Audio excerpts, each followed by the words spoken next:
your category, the software engineering, in your pool, the points usually move. So it's not something static.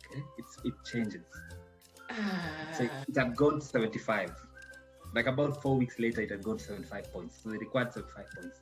So within the period of the application, the point system can fluctuate. Yeah. So they actually wrote me an email and told me that. So they told me you have to do the test again. You have to retake the test and attain what they call proficient English. So that's 8 in each band. 8. So I think 8 over 9 or something. So I went to IELTS again, did it.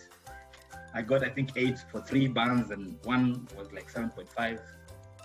And then fortunately my wife was doing a bit of research, and she asked me, maybe you can do PTE. So you can do others, and TOEFL and the others. So I did PTE. Oh, in Kenya they had PTE.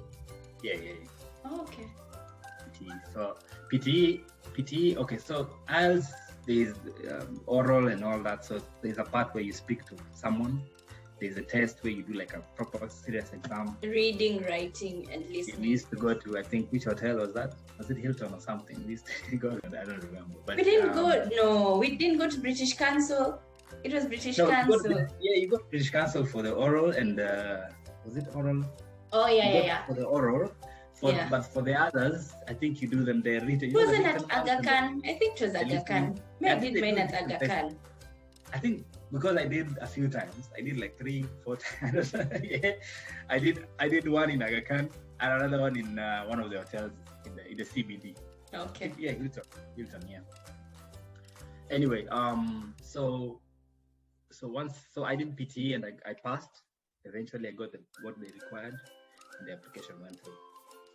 And then so they tell you your skills. They've actually verified your CV and they in your employer's letter and all that, and they've seen that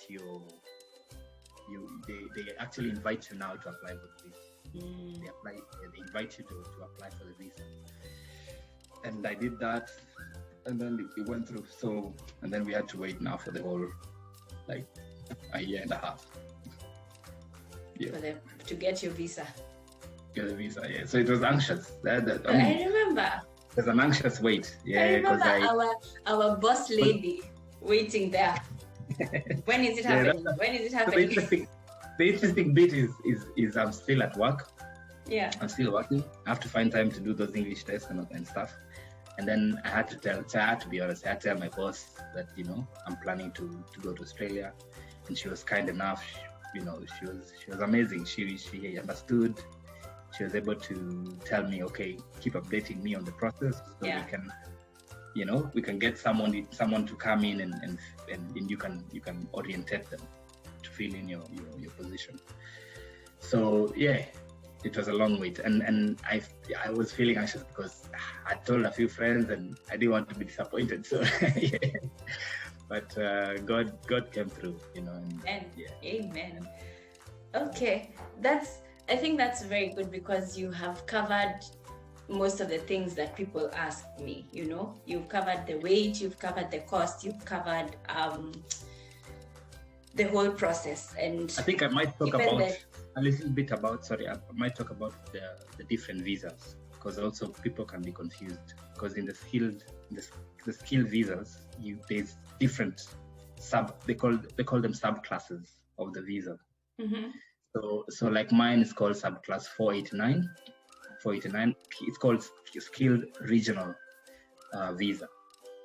So regional, that's the key word. Regional means, and that's what I thought. For me, it worked out. So if you come here, you work in the regional. So regional is like the rural. Yeah, they classify it as a rural. Almost so in the city you're applying to come to. So if you're coming to Melbourne, so Melbourne is in Victoria, yes. So if you come to Melbourne or you're going to another city, there's what they call metropolitan. So within the city, close to the city, or you have the outskirts, which is almost like rural outskirts. So you can go and work if you get a job there, you work there. They prefer people to work in those areas because it's like they don't want people to be populated in one area. Yeah. Yeah, so they want to move people like away from the city. So that's the meaning of regional. But for me, so my visa, I was lucky because the subclass 489 didn't really restrict me to the regional aspect. I could still work in the metropolitan area, and that's where at the moment. But if you go to the regional area, it's more like it's harder. Maybe jobs are harder to find because it's not like the busy area. It's not like busy. Most of the jobs there, and some Kenyans do, is like the agricultural jobs, like picking coffee and stuff. People don't know how tough it is to come here. But also, if you apply to a regional area, like now, the whole of, if I'm not wrong, the whole of Western Australia has been classified as regional. So whether you're working in the city or in the outskirts, we have been classified as regional, which is an advantage when you're looking at applying for those visas, because they always want people for the regional.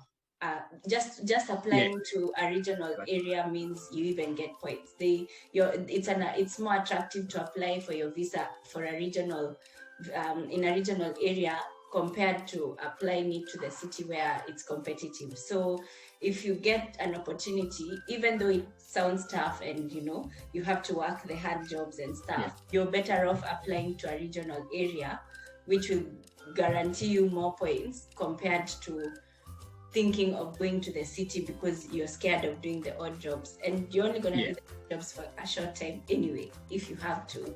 So I think what you said is important. Like when I was before I came here, one of the things I used to think is coming abroad. Coming abroad is like how can you say it? It's things are gonna be smooth, and it's like it's a greener pastures, as you put it. Land of milk and honey. Yes, as most people put it.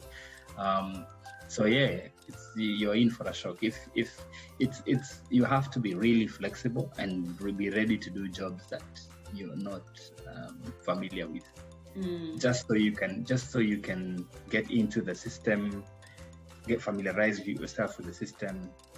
You might actually even change careers. You might do something else completely. You might actually come here and do another degree or a master's or whatever. So you have to be ready to do that when you're coming abroad, because it's not easy to get the jobs that we get in Kenya. Like if whatever profession you're in, especially the office work, it's really hard. It's hard. It's true. So before we finish, because we only have like 3 minutes left, I want you to advise somebody who's looking into coming here, especially on the skilled visa, and they have a family, or even if they're single, just what would you advise them? What is the best thing you would tell them that they should take into consideration when they're doing their process? I would say, okay, first of all, if you're planning to come here, I think the finances are very important. So it's a very key part of the whole application process. So you need a good bank statement. That's always guaranteed. So because they will ask you for your bank statement. So at least you gotta have a good bank statement. Another thing is put aside roughly even 1 million shillings just for the process. If you're doing with the agency, I don't know about doing it alone. Might be way cheaper, but be prepared to go the long. Both ways, you be prepared to go the long haul, the long journey, because you'll have to be patient, and just also another thing is get your documents in order, maybe. Just if you're planning to come here, put your CV nicely, just format it nicely, have your documents together, even your kids. If you have a child, make sure you have all their documents together. The medical records, they require all that stuff. And there is also the medical that you have to do. If as a family, you have to do a medical. So as part of that expression of interest, I think at that stage they require you to do a medical for all members of the family. You also need what do you call it? Like if you were traveling abroad, what do you call that thing? The yellow card. Oh, the yellow fever card. Yellow fever, yes. I think maybe they now required. we have to do COVID as well. Yeah, I'm trying to remember. Yeah, I think they required the yellow fever as well. The health thing, the health exam, you go to a place. I think it's called IOM. It's in in Sarit. Yeah. It was in Sarit in Kenya. Yeah. And the cost, actually, I looked up the cost. So back then, when I did it in 2018 or back 2017, I think it cost, one adult was 170 USD, 170 USD. So for me, it was me, my wife, and my son. So everything came to around 45,000 Kenyan shillings for the health exam. But there's no difference between a skilled visa and student visa when it comes to the health assessment. We all pay the same. It's the same cost, yeah. Yeah, but like, I guess that's the important. Those are the important things. You have to make sure you have finances in order, documents in order, and then you'll be okay. You'll be all right. Thank you so much, Evans. I'm going to put the details of the agent at somewhere on this video when I'm editing. But also, just one more thing I wanted to ask. When you're doing your, when they were asking you for the bank statement, you didn't have to have $1 million in your account. You could get bank statement from someone and get people who are ready to write a letter and say they can actually sponsor you through the process and stuff, right? Oh yes, sorry, I forgot to say that, because also it can put pressure on people. It does put pressure on people, to make sure that they have the funds in their accounts. But as Ngechi put it, you can actually have people do it for you. You can actually people can vouch for you, can give the bank statements on your behalf and write letters and all that. Because what basically the whole point of the bank statements and all that stuff is to find out whether you can support yourself until you get a job. Because the skilled visa is not, and many people used to tell me that when I was in Kenya applying for it. Some of my friends used to tell me, "Oh, okay, so umepata job Australia, you've gotten a job." And I said, no, I don't have a job yet. Like, I'm just going. So you're quitting your job to go to Australia with no job. You don't have a job yet, and you're going with your family. Like, bro, are you out of your mind? So I was like, I told them, no. At least I have family there that helps as well. But savings as well. So you come here with that in mind. So if you don't have any family here or any relative or somebody who can help you, that's where the finances come in. No, the bank statement side is what Ngechi is saying. You can get somebody to help you, but coming here, you have to have some savings for yourself. Some cash flow to help you, because you don't have a job, so you have to come here and apply for jobs. You have to go for interviews and all that. So you probably want to give yourself 6 months to 1 year, or actually 1 year is safe plus to get a, and that's the reason why they ask for that, because they ask for you so they can see if you can sustain yourself within that period before you get a job. All right, thank you. We have come to the end. I hope you guys who are intending to come here have been informed as best as possible. If you have any more questions, just ask in the comments section and I will try and get Evans to answer them off the video, and then we will continue from there. But thanks, Evans, for coming on, and just being that ride or die friend, and keep going. I'm going to come and visit you soon, God willing. Once COVID is a bit slow, or we have a vaccine or whatever it is that Australia will do. But until then, take care, stay safe, and thank you guys for watching. Peace. Thank you for having me. Bye. Bye. Mm-hmm.